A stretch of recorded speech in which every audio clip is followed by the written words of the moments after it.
ಸುತನ ಮತ್ತು ಪವಿತ್ರಾತ್ಮರ ನಾಮದಲ್ಲಿ ಆಮೆನ್. ಏಸು ಪ್ರೀತಿ ಎಷ್ಟೋ ಎಷ್ಟೋ ಮಧುರ, ನನ್ನೇಸು ಪ್ರೀತಿ ಎಷ್ಟೋ ಎಷ್ಟೋ ಮಧುರ. ಏಸಯ್ಯ ನಿನ್ನ ಪ್ರೀತಿ ಎಷ್ಟೋ ಎಷ್ಟೋ ಮಧುರ, ನನ್ನೇಸು ಪ್ರೀತಿ ಎಷ್ಟೋ ಎಷ್ಟೋ ಮಧುರ. ನಿರ್ಮಲವಾದದ್ದು ಏಸು ಪ್ರೀತಿ, ನನ್ನ ಬದಲಾಯಿಸಿದ್ದು ಏಸು ಪ್ರೀತಿ. ಶಾಶ್ವತವಾದದ್ದು ಏಸು ಪ್ರೀತಿ, ನಿತ್ಯ ಕಾಲವಿರುವುದು ಏಸು ಪ್ರೀತಿ. ಏಸಯ್ಯ ಏಸಯ್ಯ ಏಸಯ್ಯ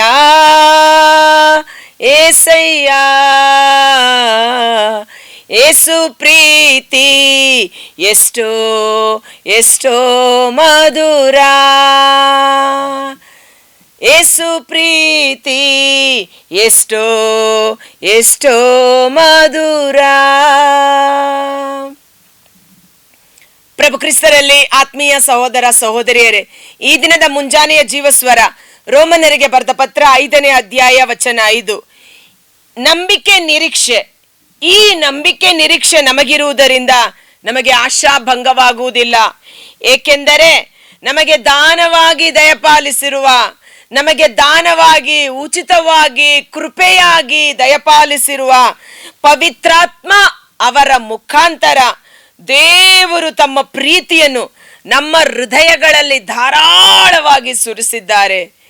ದೇವರು ಅವರ ಪ್ರೀತಿಯನ್ನು ಪವಿತ್ರಾತ್ಮರ ರೂಪದಲ್ಲಿ ನಮ್ಮ ಹೃದಯಗಳಲ್ಲಿ ಧಾರಾಳವಾಗಿ ಸುರಿಸಿದ್ದಾರೆ.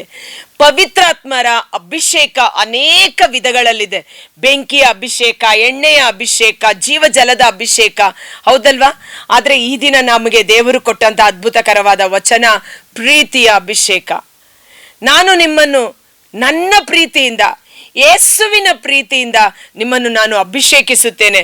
ಅದಕ್ಕೆ ಖಾತರಿಯಾಗಿ, ಅದಕ್ಕೆ ಗ್ಯಾರಂಟಿಯಾಗಿ ನಿಮ್ಮೊಳಗೆ ನನ್ನ ಪವಿತ್ರಾತ್ಮರನ್ನ ಇರಿಸಿದ್ದೇನೆ. ಪವಿತ್ರಾತ್ಮರ ರೂಪದಲ್ಲಿ. ಪವಿತ್ರಾತ್ಮರು ಅಂದರೆ ಪ್ರೀತಿ, ಪ್ರೀತಿ ಅಂದರೆ ಪವಿತ್ರಾತ್ಮರು. ಕಾರಣ ಇಲ್ಲಿ ದೇವರ ವಾಕ್ಯ ಹೇಳುತ್ತೆ, ಪವಿತ್ರಾತ್ಮ ಅವರ ಮುಖಾಂತರ, ಪವಿತ್ರಾತ್ಮರಲ್ಲಿ, ಪವಿತ್ರಾತ್ಮರ ಮುಖಾಂತರ, ಪವಿತ್ರಾತ್ಮರಿಂದ ದೇವರ ಪ್ರೀತಿ ನಮ್ಮ ಹೃದಯಗಳಲ್ಲಿ ಸುರಿಸಲಾಗಿದೆ. ಇವತ್ತು ನಮ್ಮೊಡನೆ ವಾಸ ಮಾಡುವ ಪರಿಶುದ್ಧಾತ್ಮರು ಆ ದೇವರ ಪ್ರೀತಿಯಿಂದ ನಮ್ಮಲ್ಲಿ ಕಾರ್ಯ ಮಾಡುವವರಾಗಿದ್ದಾರೆ. ಕಾರಣ ಪರಿಶುದ್ಧಾತ್ಮರು ನಾವು ಎಷ್ಟೇ ಪಾಪ ಮಾಡಿದರೂ, ಪರಿಶುದ್ಧರಾಗಿ ಜೀವಿಸಿದರೂ ಸಹ ಆ ಪವಿತ್ರಾತ್ಮರು ಸದಾಕಾಲ ನಮ್ಮೊಟ್ಟಿಗೆ ಜೀವಿಸುವವರಾಗಿದ್ದಾರೆ. ಆ ಪರಿಶುದ್ಧಾತ್ಮರು ಪ್ರೀತಿಯಾಗಿದ್ದಾರೆ. ಆ ಪ್ರೀತಿಯಿಂದ ನಮ್ಮನ್ನ ರೂಪಾಂತರಗೊಳಿಸಲು ದಿನೇ ದಿನೇ ದಿನೇ ದಿನೇ ದೇವರು ಪ್ರೀತಿಯಾಗಿದ್ದಾರೆ. ದೇವರ ಸ್ವರೂಪ ಪ್ರೀತಿಯಾಗಿದೆ. ನಮ್ಮನ್ನು ಆ ದೈವಿಕ ಪ್ರೀತಿಯ ಸ್ವಾರೂಪ್ಯದಲ್ಲಿ ರೂಪಾಂತರಗೊಳಿಸುವಂತೆ, ಮಾರ್ಪಾಡಾಗುವಂತೆ ಪರಿಶುದ್ಧಾತ್ಮರ ಪ್ರೀತಿ ನಮ್ಮಲ್ಲಿ ದಿನೇ ದಿನೇ ಕಾರ್ಯ ಮಾಡುತ್ತಾ ಇದೆ. ಇವತ್ತು ನಮ್ಮನ್ನ ನಾವೇ ಪ್ರೀತಿ ಮಾಡ್ಕೊಳ್ಳೋಕ್ಕೆ ಸಾಧ್ಯ ಇಲ್ಲ. ಅನೇಕ ಸಂದರ್ಭಗಳಲ್ಲಿ ಅನೇಕ ಸಹೋದರ ಸಹೋದರಿಯರು ಪ್ರಾರ್ಥನೆಗೆ ಬರುವಾಗ ಅವರಿಗೆ ಅವರ ಬಗ್ಗೆನೇ ದ್ವೇಷ. ನಾನು ನೋಡೋದಕ್ಕೆ ಚೆನ್ನಾಗಿಲ್ಲ, ನಾನು ಹೆಚ್ಚು ಓದಿಲ್ಲ, ಅಥವಾ ನನ್ನ ಕುಟುಂಬದಲ್ಲಿ ಆಶೀರ್ವಾದವಿಲ್ಲ, ನಾನು ಯಾಕೆ ಬದುಕಿರಬೇಕು, ನಾನು ಒಳ್ಳೆಯವಳಲ್ಲ ಅಥವಾ ಒಳ್ಳೆಯವನಲ್ಲ ಎಂದು ಅವರಿಗೆ ಅವರೇ ತೀರ್ಪು ಮಾಡಿಕೊಂಡು ಅವರನ್ನು ಅವರೇ ದ್ವೇಷ ಮಾಡುವಂತ ಒಂದು ಕಠಿಣವಾದ ಪಾಪದ ಸ್ವಭಾವದಲ್ಲಿ ಅವರು ಸಿಕ್ಕಿ ಹಾಕಿಕೊಂಡಿರುತ್ತಾರೆ.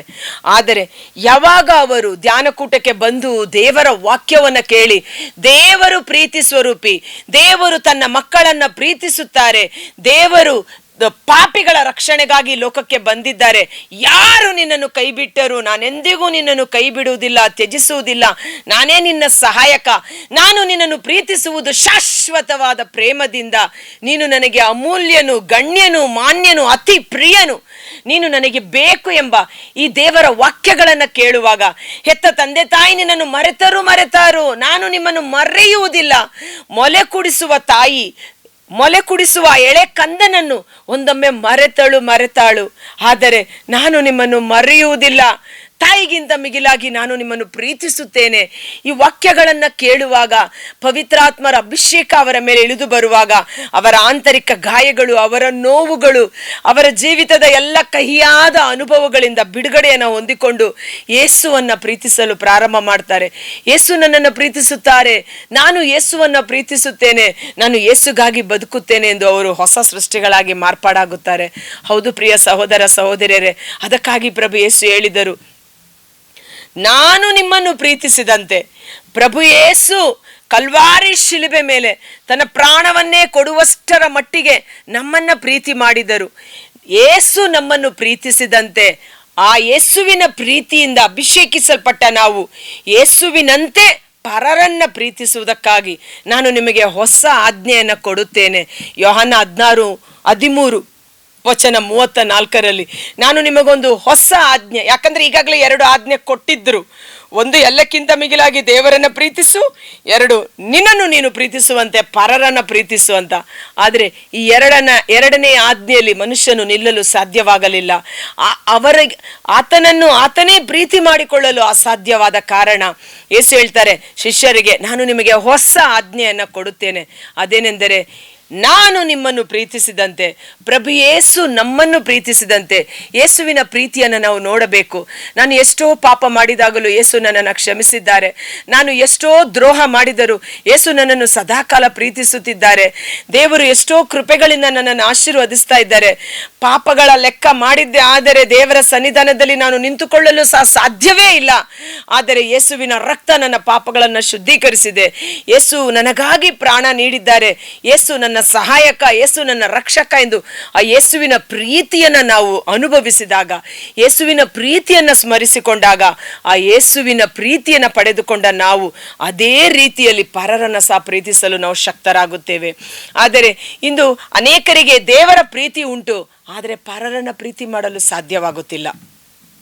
ಪರರನ್ನ, ತಮ್ಮನ್ನ ನೋಯಿಸಿದವರನ್ನ, ತಮ್ಮನ್ನ ಪೀಡಿಸಿದವರನ್ನ, ತಮ್ಮ ಹೆಸರು ಹಾಳು ಮಾಡಿದವರನ್ನ ಕ್ಷಮಿಸಲು ಸಾಧ್ಯವಾಗ್ತಾ ಇಲ್ಲ, ಅವರನ್ನು ಪ್ರೀತಿಸಲು ಸಾಧ್ಯವಾಗುತ್ತಿಲ್ಲ.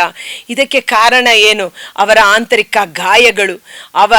ಆ ಗಾಯಗಳಿಂದ ಅವರು ಹೊರಗಡೆ ಬರಬೇಕಾದರೆ ದೇವರನ್ನ ಪ್ರೀತಿಸುವಾಗ ದೇವರ ಪ್ರೀತಿ ಪವಿತ್ರಾತ್ಮರ ರೂಪದಲ್ಲಿ ಅವರಲ್ಲಿ ಸುರಿಸಲ್ಪಟ್ಟಾಗ ಅವರು ಎಷ್ಟೇ ಕಠಿಣವಾದ ದ್ರೋಹದಲ್ಲಿ ಒಳಗಾಗಿದ್ದರೂ ಸಹ ಸುಲಭವಾಗಿ ಕ್ಷಮಿಸಿ, ಸುಲಭವಾಗಿ ಪ್ರೀತಿಸಿ ಅವರನ್ನು ಆಶೀರ್ವಾದ ಮಾಡುವ ಕೃಪೆ ಪವಿತ್ರಾತ್ಮರ ಪ್ರೀತಿಯ ಅಭಿಷೇಕದಲ್ಲಿ ಉಂಟಾಗುತ್ತದೆ.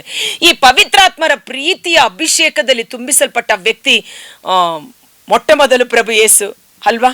ಕಲ್ವಾರಿ ಶಿಲುಬೆ ಮೇಲೆ ಶರೀರವಿಡೀ ಯಾತನೆ, ಮುಳ್ಳಿನ ಕಿರೀಟ, ಚುಚ್ಚು ನುಡಿಗಳು, ಚುಚ್ಚು ಮಾತುಗಳು, ತಂದೆ ದೇವರು ಕೈ ಬಿಟ್ಟಂಥ ಪರಿಸ್ಥಿತಿ. ಅಂತಹ ಪರಿಸ್ಥಿತಿಯಲ್ಲಿಯೋ ಇವರೇನು ಮಾಡುತ್ತಾರೆಂದು ಇವರಿಗೆ ಗೊತ್ತಿಲ್ಲ. ಇವರನ್ನು ಕ್ಷಮಿಸಿರಿ, ಇವರನ್ನು ಕ್ಷಮಿಸಿರಿ. ಪ್ರೀತಿ ಎಲ್ಲವನ್ನು ನಂಬುತ್ತದೆ, ಪ್ರೀತಿ ಎಲ್ಲವನ್ನು ಸಹಿಸಿಕೊಳ್ಳುತ್ತದೆ, ಪ್ರೀತಿ ಎಲ್ಲವನ್ನು ಕ್ಷಮಿಸುತ್ತದೆ. ಪ್ರಭು ಯೇಸು ಪವಿತ್ರಾತ್ಮರ ಪ್ರೀತಿಯ ಅಭಿಷೇಕ ಅವರಲ್ಲಿ ಪರಿಪೂರ್ಣವಾಗಿ ನೆಲೆಸಿದ್ದನ್ನು ನಾವು ಕಾಣುತ್ತೇವೆ. ಮತ್ತೆ ಆ ಪ್ರೀತಿಯನ್ನ ಮತ್ತೆ ನಾವು ನೋಡುವುದಾದರೆ ಸ್ಟೇಫನನ ವಿರುದ್ಧ ಜನರೆಲ್ಲರೂ ಕಲ್ಲೆಸೆದು ಹೊಡೆಯುತ್ತಿದ್ದಾರೆ. ಅವನ ಶರೀರಕ್ಕೆ ಕಲ್ಲುಗಳು ರಭಸವಾಗಿ ಬಂದು ಬಿದ್ದು ರಕ್ತ ಧಾರಾಕಾರವಾಗಿ ಸೋರ್ತಾ ಇದೆ. ಅಂತಹ ಸಮಯದಲ್ಲಿ ಸ್ಟೇಫನ ಮಾಡಿದ ಕೆಲಸ ಏನು? ಮೊಣಕಾಲೂರಿ ತಂದೆ ದೇವರ ಕಡೆ ಕರಗಳನ್ನೆತ್ತಿದನು. ಸ್ವರ್ಗೀಯ ದರ್ಶನವನ್ನು ನೋಡುತ್ತಾ ಹೇಳಿದನು, ಅಪ್ಪ, ಇವರನ್ನು ಕ್ಷಮಿಸು, ಈ ಪಾಪವನ್ನು ಇವರ ಮೇಲೆ ಹೊರಿಸಬೇಡಿ, ಇವರೇನು ಮಾಡುತ್ತಾರೆಂದು ಗೊತ್ತಿಲ್ಲ. ಇದು ಆ ಪವಿತ್ರಾತ್ಮರ ಪ್ರೀತಿಯ ಅಭಿಷೇಕಕ್ಕಾಗಿ ನಾವು ಪ್ರಾರ್ಥಿಸೋಣ. ಆ ಪ್ರೀತಿ ನಮ್ಮ ಹೃನ್ಮನಗಳಲ್ಲಿ ಸುರಿಸಲ್ಪಟ್ಟಾಗ ನಮ್ಮಲ್ಲಿರುವ ಆ ಒಂದು, ಈಗ ಹೃದಯಕ್ಕೆ ಕೊಲೆಸ್ಟ್ರಾಲ್ ಕಷ್ಟ ಅಂತಾರೆ, ಕೊಲೆಸ್ಟ್ರಾಲ್ ಜಾಸ್ತಿ ಆದರೆ ಹಾರ್ಟ್ ಅಟ್ಯಾಕ್ ಆಗ್ಬಿಡುತ್ತೆ ಅನ್ನೋ ರೀತಿಯಲ್ಲಿ, ಅದೇ ರೀತಿಯಲ್ಲಿ ಇವತ್ತು ನಮ್ಮ ಹೃದಯದಲ್ಲಿ ಪ್ರೀತಿ ಇಲ್ಲದೆ ಕೋಪ, ದ್ವೇಷ, ಹಗೆತನ ಎಂಬ ಒಂದು ಕೊಲೆಸ್ಟ್ರಾಲ್ ಅದು ನಮ್ಮಲ್ಲಿ ಇರುವಾಗ ಅದು ನಮ್ಮ ಪ್ರಾಣಕ್ಕೆ ಅಪಾಯಕರವಾಗಿ ಮಾರ್ಪಾಡಾಗುತ್ತದೆ. ಬದಲಿಗೆ ಆ ಒಂದು ಕೋಪ, ದ್ವೇಷ, ಹಗೆತನ ಎಂಬ ಕೊಲೆಸ್ಟ್ರಾಲ್ ಅನ್ನು ತೆಗೆದುಹಾಕಿ ಆ ಎಲ್ಲ ಬ್ಲಾಕ್ಸ್ಗಳು, ಈಗ ಹೃದಯ ಚೆನ್ನಾಗಿ ರಕ್ತ ಸಂಚಲನೆ ಆಗ್ತಾ ಇರಬೇಕು. ಆ ರಕ್ತ ಎಲ್ಲಾದ್ರೂ ಹೆಪ್ಪುಗಟ್ಟಿ ನಿಂತರೆ ಹೃದಯ ಕಾರ್ಯ ಮಾಡೋದು ನಿಂತು ಹೋಗುತ್ತದೆ, ಹೌದಲ್ವಾ? ಆ ರಕ್ತ ಹೆಪ್ಪುಗಟ್ಟುವುದು ಯಾತಕ್ಕಾಗಿ? ಕೋಪ, ದ್ವೇಷ, ಹಗೆತನಗಳು ಬಂದಾಗ ನಮ್ಮ ಶರೀರದ ರಕ್ತ ಸರಾಗವಾಗಿ ಹರಿತಿದ್ದಂಥ ರಕ್ತ ಅತಿಯಾದ ಕೋಪದಲ್ಲಿ ಅದು ಹೆಪ್ಪುಗಟ್ಟಿ ಬಿಡುತ್ತದೆ, ಅದು ನಮ್ಮ ಪ್ರಾಣಕ್ಕೆ ತುತ್ತಾಗಿ ಮಾರ್ಪಾಡಾಗುತ್ತದೆ. ಆದರೆ ಇವತ್ತು ಆ ಪವಿತ್ರಾತ್ಮರ ಪ್ರೀತಿಯ ಅಭಿಷೇಕ ನಮ್ಮ ಹೃದಯದಲ್ಲಿ ಸುರಿಸಲ್ಪಡುವಾಗ ಎಲ್ಲ ಬ್ಲಾಕ್ಸ್ಗಳು ಮುರಿಯಲ್ಪಡಲಿ, ಎಲ್ಲ ಅಡೆತಡೆಗಳು ಬಿಡುಗಡೆಯಾಗಲಿ.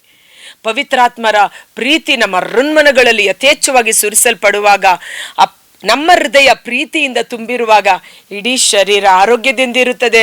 ಆ ಪ್ರೀತಿ ನಮ್ಮ ಮೂಲಕ ಪರರಿಗೆ ಹರಿದು ಹೋಗುತ್ತದೆ. ಕರ್ತರಾದ ಯೇಸುವೇ, ಮುಂಜಾನೆ ವೇಳೆಯಲ್ಲಿ ಆ ಪವಿತ್ರಾತ್ಮರ ಪ್ರೀತಿಯ ಒಂದು ಅಭಿಷೇಕಕ್ಕಾಗಿ ಹಾತೊರೆಯುತ್ತಿದ್ದೇವೆ. ಯೇಸುವೇ, ನಾವು ಪಾಪಿಗಳು, ದ್ರೋಹಿಗಳು, ಪದೇ ಪದೇ ಪಾಪದ ಕೊಚ್ಚೆಯಲ್ಲಿ ಬಿದ್ದು ಹೊರಳಾಡುವವರಾಗಿದ್ದೇವೆ. ಆದರೆ ಈ ಮುಂಜಾನೆ ವೇಳೆ ನಿಮ್ಮ ಕರುಣೆಗಾಗಿ ಮೊರೆಯಿಡುತ್ತಿದ್ದೇವೆ. ನಿಮ್ಮ ಪ್ರೀತಿಯ ಅಭಿಷೇಕ ಪವಿತ್ರಾತ್ಮರ ರೂಪದಲ್ಲಿ ನಮ್ಮ ಹೃನ್ಮನಗಳಲ್ಲಿ ಸುರಿಸಲ್ಪಡಲಿ.